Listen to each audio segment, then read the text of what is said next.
I used to be in the Darien School District in Connecticut during my middle and high school days. It was a wealthier district and a lot of field trips were offered to the students. I was a member of the chorus, and every year we'd take at least 1 or 2 optional field trips as a class. The year in question, in which I was a sophomore, we took a trip to Woodlock Pines Resort in Pennsylvania. The bus ride there took a few hours. I was with my friend Landon. We were going to be sharing a room. From the moment we got there, we figured it was going to be pretty dead. It was November after all, so it was cold up there. We had 3 days planned for the trip, and there were 4 chaperones. They weren't really following us at all times. We just had to tell them what activities we'd be going to do. The first day was fun. Landon and I, along with 2 girls who we were friends with, did some go-karting, rock climbing, went in the pool, and then we went to eat dinner. After dinner, we went back to our room and just hung out for a while. For the record, not all the students were able to get rooms next to each other. The room was ground level, and there was a clear sliding door that provided a view of the lake down the hill. We went back out for a while, then came back to the room at about 10 o'clock.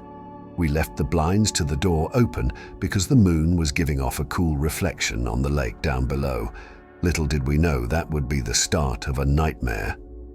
If I had to guess, I would say it was a whole hour of us just rolling around in both of our beds, trying to get comfortable, occasionally talking before Landon, whose bed was closer to the door, screamed.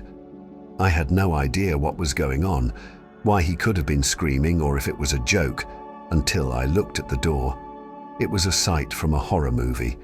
There was a really tall, skinny, older woman with long-range hair standing on the other side of the door, with her hands cupped up against the glass next to her face, as if she were trying to better see into the room. The woman then walked away. Landon looked at me, I guess waiting for me to get up so he would have the confidence to get up as well and run outside after her. When we did, we didn't see her anywhere though. The cement trail that ran past each and every room of the building was void of any people. There was nobody on the surrounding grass nor anyone walking down the hill. We both saw the woman though, so we knew we weren't seeing things. The next day we didn't tell any of the chaperones, but we told the 2 girls, who we were friends with. Night came once again after a long day of many activities. We entered the room through the back door and made sure to shut the blinds this time. Landon fell asleep before me. I fell asleep around half an hour after him. I woke up to silence. I couldn't tell if something had woken me up or not. All I knew was that I didn't feel right. I sat up and whispered Landon's name to see if he was awake. He didn't answer, so I turned to the left out of pure instinct and curiosity to look at him, but I couldn't see him. Something was blocking my view of the other bed. I looked up, and towering over my bed was the tall old woman. She took 2 steps back as she said, "Your back door was unlocked," before turning around and walking outside. I was frozen in that bed except for my shaking. I woke Landon and told him what happened. We locked the back door, shut the blinds once again, and agreed to stay up the rest of the night. It was already 4 in the morning, so we wouldn't be losing much sleep. By 8 o'clock, we went to the dining hall to eat breakfast. When we got back to our room building, ready to tell our chaperones, we could see the old woman through the glass of the neighboring room. She was sitting on the bed, hands folded, sitting up straight, facing the door, facing us. We ran to the front desk in the lobby building to report her to the staff instead of the chaperones. It was weird. None of them really knew what to do in this situation. Eventually, we persuaded them to come to the woman's room with us. There they found the woman sitting in the same position, along with an older man sitting on the other bed looking up at them as they entered. Apparently the woman had some kind of mental disorders, but the man wasn't all there either.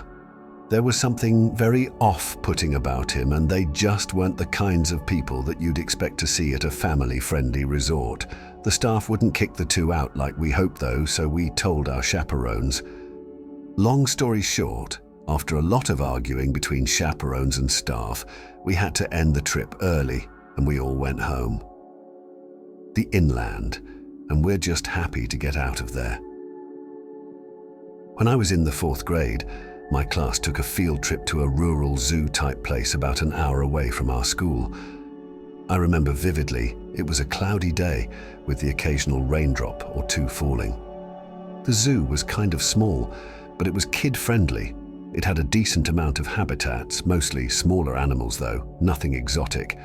There was also a big building as part of the zoo where taxidermied animals were put on display along with other interesting attractions that I don't really remember. Admittedly, I was kind of off in my elementary and middle school years. I would do weird antisocial things, and my teachers and my mom would pick up on it. For whatever reason, when we were touring the building as a group, I decided to walk into one of the bathrooms without telling any of the teachers. I did my business, washed my hands, and entered back out into the hallway. Nobody was around. I walked down one of the hallways we hadn't crossed yet. I still vividly remember the dim, moody lighting and the scarlet red carpets of the hallways. My 8-year-old imagination was going wild as I witnessed all the stiff, lifeless animals that were once alive behind the glass boxes. I stopped in my tracks when I saw some man obviously hiding behind a stack of chairs. I think I laughed, thinking the man was joking around. He came around from the chairs and walked over to me, asking where the group went. I said, "I don't know." He grabbed my hand and told me to follow him. I must have thought he was taking me back to the group. He led me to an exit door, which led to the back section of the building by a couple of dumpsters, a few benches, and the woods. When we got outside, his tugging became a lot more aggressive and his grip became tighter around my arm. He was pulling me into the woods. I didn't scream or cry for help, but I remember the feeling I felt in my stomach, like I was so afraid that I could throw up. And then a woman screamed at the top of her lungs. It was one of the teachers on the other side of the fence. The man let go of me and ran into the woods. Moments later, a few of the teachers ran outside the exit door to this side of the fence and pulled me back inside. The teachers all yelled at me, but at the same time comforted and smothered me. They called my parents and the field trip was officially over. The owners of the attraction called the cops. We all got back on the buses and we all went home. As my bus was leaving the parking lot, however, my observant 8-year-old self spotted the man crouching down in the woods near the road, hiding behind a branch, watching the buses pass. Once again, for whatever bizarre reason, I kept quiet. I was probably too shy at the time or just too shaken up to say anything. All the other kids looked at me weird the rest of the ride home. I didn't care, but I hope that man never found success in snatching an unsuspecting young child like myself at the time.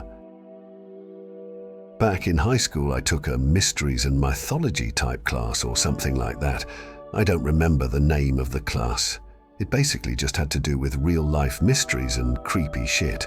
I was into that kind of stuff. I was taking the class with a good friend who I'll call Ben for this story. The teacher of the class took us on a field trip to a nearby abandoned village with an unknown past. The village was built in the early 1900s, but seems as though it had been quickly abandoned shortly after it was built. The bus ride there was about 20 minutes. All of us were glued to the bus windows as we pulled up some sketchy-looking, decrepit road cutting through dense forest. The road eventually led to a clearing. We were there. We stepped out onto the road, which had grass growing through the cracks. The grass surrounding was almost knee-high. Then there were the buildings. The tall, archaic brick buildings with the boarded-up windows all gave off such chilling lives. The teacher lined all 20 of us up, counted heads, and then began leading the way. The point of this little field trip was to use the so-called skills we learned in class to see if we could put anything together about why the village may have been abandoned so long ago. Some of the buildings had holes in the walls to serve as entryways. There were even holes in the ground next to some of the buildings, seemingly dug to get into the basements of some of the buildings, which seemed creepy. There was one building, though. It stood taller than any of the others. It just intrigued me the most. While the teacher was leaving the group towards the village church, Ben and I decided to sneak off on our own to look for anything interesting. When we walked off in the direction of the tallest building, We saw a hole in the ground. It was dug by the back door of the building, which had been sealed off. Then the hole was a ladder which led down to the concrete floor below. We both looked at each other and knew we had to do it. Ben climbed down first, then me. Luckily, this was just around the time Apple started putting flashlights on their phones, so we had a source of light. It was creepy down there. There were a couple of beer bottles, one graffiti tag on the wall, and dusty wooden planks everywhere. There was a wooden stairway which led up to complete darkness since all windows and doors had been sealed shut from above. We had already gone as far as to enter the building, so we figured we'd go up the stairs too.